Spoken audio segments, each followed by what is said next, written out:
प्रकाशित वाक्य अध्याय 9। पांचवें स्वर्गदूत ने जब अपनी तुरही फूंकी, तब मैंने आकाश से धरती पर गिरा हुआ एक तारा देखा। इसे उस चिमनी की कुंजी दी गई थी जो पाताल में उतरती है। फिर उस तारे ने उस चिमनी का ताला खोल दिया जो पाताल में उतरती थी, और चिमनी से वैसे ही धुआं फूट पड़ा जैसे वह एक बड़ी भट्टी से निकलता है। सो चिमनी से निकले धुआं से सूर्य और आकाश काले पड़ गए। तभी उस धुआं से धरती पर टिड्डी दल उतर आया। उन्हें धरती के बिच्छुओं के जैसी शक्ति दी गई थी, किंतु उनसे कह दिया गया था कि वे न तो धरती की घास को हानि पहुंचाएं और न ही हरे पौधों या पेड़ों। उन्हें तो बस उन लोगों को ही हानि पहुंचानी थी जिनके माथों पर परमेश्वर की मुहर नहीं लगी हुई थी। टिड्डी दल को निर्देश दे दिया गया था कि वे लोगों के प्राण न लें, बल्कि 5 महीने तक उन्हें पीड़ा पहुंचाते रहे। वह पीड़ा जो उन्हें पहुंचाई जा रही थी वैसी थी जैसी किसी व्यक्ति को बिच्छू के काटने से होती है। उन 5 महीनों के भीतर लोग मौत को ढूंढते फिरेंगे, किंतु मौत उन्हें मिल नहीं पाएगी। वे मरने के लिए तरसेंगे, किंतु मौत उन्हें चकमा देकर निकल जाएगी। और अब देखो कि वे टिड्डी युद्ध के लिए तैयार किए गए घोड़ों जैसी दिख रही हैं। उनके सिरों पर सुनहरी मुकुट से बंधे थे। उनके मुख मानव मुखों के समान थे। उनके बाल स्त्रियों के केशों के समान थे, तथा उनके दांत सिंहों के दांतों के समान थे।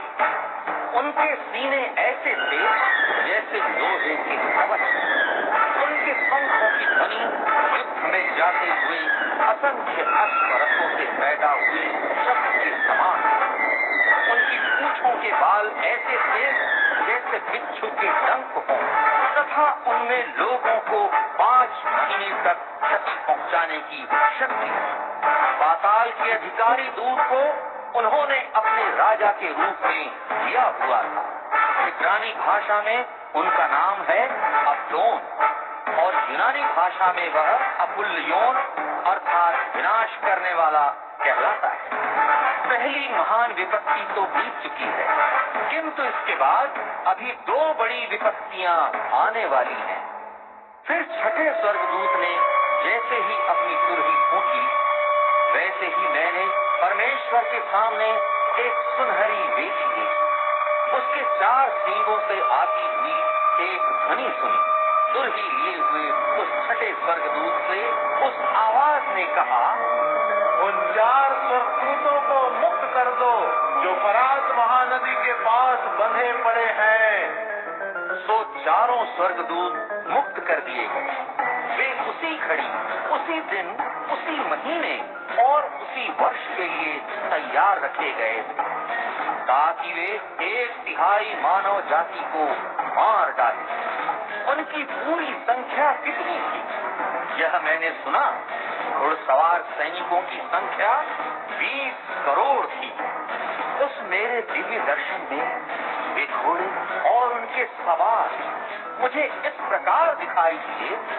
उन्होंने कवच धारण किए हुए थे जो धधकती आग जैसे लाल, गहरे नीले और गंधक जैसे पीले थे। इन 3 महाविनाशों से, यानी उनके मुखों से निकल रही धुआं और गंधक से 1/3 मानव जाति को मार डाला गया। इन घोड़ों की शक्ति उनके मुख और उनकी पूंछों में नहीं, क्योंकि उनकी पूंछें सिरदार सांपों के समान थी, जिनका प्रयोग वे मनुष्यों को हानि पहुंचाने के लिए करते। इस पर भी बाकी के ऐसे लोगों ने जो इन महाविनाशों से भी नहीं मारे जा सके थे, उन्होंने अपने हाथों से किए कामों के लिए अब भी मन न फिराया, तथा भूत प्रेतों की अथवा सोने, चांदी, कांसे, पत्थर और और लकड़ी की उन मूर्तियों की उपासना नहीं छोड़ी, जो न देख सकती है, न सुन सकती है और न ही जल सकती है। उन्होंने अपने द्वारा की गई हत्याओं, जादू टोनों, व्यभिचारों अथवा चोरी चकारी करने से